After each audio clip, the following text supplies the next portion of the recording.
제가 지금 일본 구매 대행 사업을 한 지 벌써 4년 차예요. 남들 다 포기하고 유튜브 하러 가고 로켓크로스 하러 가고 글쓰기 하러 가고 다 이럴 때마다 저는 끝까지 자리를 지켰습니다. 제가 이때까지 남아서 하다 보니까 깨닫게 되는 5가지가 있더라는 거예요. 그걸 오늘 얘기를 해보려 합니다. 오늘 영상은 일본 구매 대행을 이미 하고 있거나 진심으로 해볼 생각이 있는 분들만 보셨으면 합니다. 그 외의 분들한테는 도움이 별로 안 될 거예요. 여러분, 열정을 버리세요. 이 열정이란 단어 되게 멋있어 보이잖아요. 뭔가 폭발적인 에너지 같고 성공의 상징 같고. 근데 사실 열정은요, 그냥 감정이 폭발한 상태예요. 흥미, 욕망, 집착, 짜증, 불안, 희망, 성취감 이런 감정들이 한 번에 섞여 있는 거죠. 보통 내가 좋아하는 일을 할 때 열정적으로 변하잖아요, 사람이. 전 제 인생에서 언제 가장 열정이 넘쳤냐? 게임 중독이었을 때입니다. 이기면 너무 재밌고 지면 너무 화가 나니까. 대신에 승패가 길어도 1시간 내로 나와요. 즉각적인 보상이 있으니까 열정이 계속 유지가 돼요. 그래서 제가 거의 제 인생의 절반 이상을 게임으로 날린 거예요. 근데 구매 대행은 유입이 생기거나 한두 개 팔리기 시작하거나 이러면 재미를 소소하게 느껴요. 그러다가 소싱이 막히고 매출이 떨어지고 CS가 쌓이고 이러다 보면 화가 나고 짜증이 납니다. 감정을 많이 소비하게 될 텐데 보상이 게임처럼 즉각적이지가 않으니까 이 열정을 오랫동안 유지하기가 힘든 거예요. 근데 이제 안타까운 건 처음 시작할 때 다 열정적이잖아요. 그래서 착각할 수 있는 게 이 포기하는 사람들이 두 종류가 있습니다. 돈 벌기 전에 포기한 사람들은 사업 자체가 돈이 안 돼서 포기한 줄 알거든요. 근데 아니에요. 돈이 안 되는 시기에 터져 나오는 그 감정을 버티지 못해서 포기하는 겁니다. 열정이 너무 많기 때문에. 근데 돈을 벌다가 포기하는 사람들은요. 돈을 많이 벌면 처음에 쏟았던 내 열정들이 다 보상받을 거라고 생각을 해요. 근데 이것도 아니죠. 돈 벌면 버는 만큼 감정을 소비하게 됩니다. 일이 많아질 거니까. 특히 혼자 일하면. 그래서 너무 열정적이면 오래 유지하기가 힘든 거예요. 구매 대행 같은 일은. 그래서 전 어떻게 하고 있냐? 전 지금 구매 대행에 감정이 아예 없습니다. 매출이 잘 나와도 무덤덤해요, 그냥. 예전에는 하루에 매출 1,000만 원, 2천만 원 찍으면 와, 진짜 지렸다. 오늘 술 한잔 해야겠다. 이랬다면 지금은 그냥 다음 날 어차피 조금 떨어질 거라는 걸 알아요. 그래서 별로 신경을 안 씁니다. 반면에 무슨 반품이나 거지 같은 일이 생겨요? 그럼 그것도 그냥 그러려니 하는 거예요. 부처가 돼야 오래 유지할 수 있다. 이 감정을 소비할 시간에 감정을 빼고 문제가 생기면 해결하고 개선하는 방향으로 일을 하는 게 좋다는 겁니다. 그래서 지금 여러분들이 너무 열정적이라면 그 열정을 조금은 내려놓으시라는 거예요. 두 번째로는 적과 친해지라는 겁니다. 이게 무슨 얘기냐면 저는 예전에 저와 같이 구매 대행을 하시는 분들을 다 적으로 생각하고 경쟁 상대로 봤어요. 그리고 시장을 나 혼자 독식해야 돈을 많이 버는 줄 알았다는 거죠. 이 사업 자체가 레드오션이라는 생각이 들면 친해질 수가 없잖아요, 사실. 정보 공유하는 순간 나눠먹기가 될 거니까. 근데 내가 참여한 이 시장을 혼자 독식할 수가 있어요? 없단 말이에요. 저는 막 어떤 짓까지 했냐면 제 상품 따라 올리는 셀러한테 연락을 해서 막 그만 따라 올려주세요. 매너 좀 지킵시다. 막 이러고 막 그러고 앉아 있었다니까요. 집구석에서. 근데 그렇게 했을 때 나한테 남는 게 뭐예요? 그냥 적을 하나 더 만든 것 뿐이에요. 스트레스가 더 늘어났을 뿐이고. 어차피 내가 올린 그 몇 개의 상품 얼마 팔지도 못하잖아요. 쏟아지는 상품들이 훨씬 많을 거고. 근데 저는 이제 유튜브도 하니까 유튜브도 똑같아요. 주제 베끼고 썸네일 베끼고 제목 베끼고 대본 베끼고 다 하잖아요. 근데 잘 되는 사람들은 그냥 같이 잘 됩니다. 이 다이소 추천템 이런 거 검색해 보세요. 다 똑같은 상품 추천을 합니다. 어차피 그런 시장이라면 차라리 친해지는 게 낫다. 왜? 내가 모르는 인사이트를 얻을 수 있을 거니까. 저도 실제로 어떤 강의를 들으러 갔다가 강사분들이랑 친해져서 지금까지 모임이 있어요. 제 결혼식도 와주셨고 매년 두세 번씩은 만나는데 만날 때마다 새로운 정보를 얻습니다.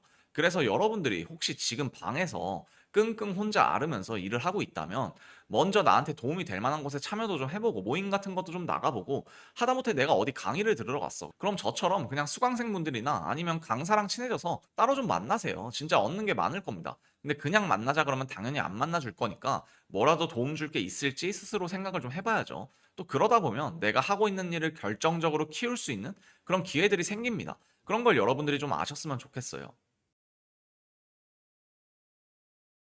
이 예민한 얘기일 수도 있는데 그냥 솔직하게 얘기를 해볼게요. 진짜 똑똑한 사람들은 사실 구매 대행이나 이런 거 잘 안 해요. 그렇다고 우리가 멍청하다는 얘기를 하는 건 아닙니다. 오해하시면 안 돼요. 진짜 학벌 좋고 대한민국 평균 이상의 똑똑한 사람들을 얘기하는 겁니다. 예전에 제가 구매 대행 시작을 하기 전에 대기업 다니는 친구랑 술을 마시다가 내가 구매 대행을 좀 해보려고 한다 이렇게 얘기를 하니까 엄청 비관적인 얘기를 막 쏟아내더라고요. 당시에 제가 자본이 한 3천만 원 정도 있었는데 차라리 자본이 조금이라도 그렇게 있으면 투자나 아니면 조금이라도 제대로 된 사업을 해봐라. 친구니까 이제 도움 되라고 한 얘기겠죠. 근데 저는 그때 무슨 생각을 했냐면 '아 난 이걸 무조건 해야겠네.' 이 생각을 했어요. 왜냐하면 나보다 많이 똑똑한 사람들은 이걸 안 할 거니까 할 만할 것 같았거든. 이 똑똑한 사람들이 계산을 되게 잘하잖아요. 이 일에 대한 효율과 수익성을 계산을 하면 그 사람들한테는 이게 인생을 걸 만한 일은 아닌 거죠. 그러니까 '나랑 비슷한 사람들과 경쟁을 하면 된다.' 이런 자신감이 좀 있어야 된다는 겁니다.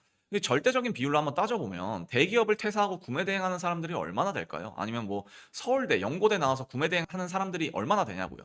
유튜브에나 어쩌다 있는 거지. 대부분은 저처럼 평범한 사람들이라는 겁니다. 그래서 막 이걸 시작하기 전에 겁을 먹거나 '난 왜 이렇게 못하지?' 막 이런 생각을 하시는 분들이 있는데 진짜 의미가 없는 생각이에요. 그러면 우리가 이 구매 대행이나 이런 온라인 사업 같은 걸 하면 평생 똑똑해질 일이 없는 거냐? 당연히 아니죠. 우리는 일단 한 분야에서 일관적으로 실행을 하게 될 거잖아요. 실행하면서 배우고 시행착오를 겪으면서 성장을 할 겁니다. 그렇게 하다 보면 이 안에서 남들보다 똑똑해지게 돼요. 그리고 엄연히 이것도 사업인데 사람도 만나고 시장을 보고 책을 읽고 계속 인사이트를 얻겠죠. 내 스스로가 조금이라도 똑똑해지는 게 느껴진다.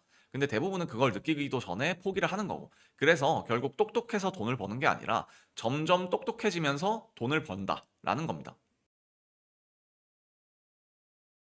전 노력할수록 계속 돈을 벌 줄 알았어요. 이거 틀린 말이 아니잖아요. 대부분 노동과 노력을 투입해야 돈을 버는 시장에서 시작을 하니까. 근데 제가 4 년을 해 보니까 처음에는 노력을 하는 게 정답이에요. 많이 일할수록 성장을 하죠. 근데 시간이 지나면서 수익이 나기 시작하면 저게 이제 오답으로 바뀝니다. 우리가 대체 얼마나 노력을 할 수 있을까를 생각해 보면 전 구매 대행하면서 거의 매일 2년 정도를 매일 노력했는데 진짜 어느 순간 노력을 하기가 싫어지더라고요. 일을 하기도 싫어지고. 그러면서 일을 아예 안 하는 날도 있었어요. 근데 이건 사람마다 다르겠지만 보통 한 2 년에서 3년 이상 꾸준히 노력하기가 쉽지 않다.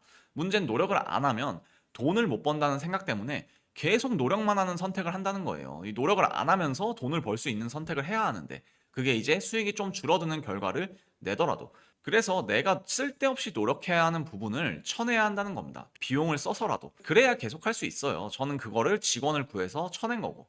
근데 직원을 구하면 돈이 아깝거나 자신이 없으니까 노력을 계속하다가 지쳐서 포기하거나 아니면 무슨 프로그램 하나로 다 자동화를 할 수 있다는 그런 사업이나 강의를 들으면서 내가 하고 있는 일을 포기를 하게 됩니다.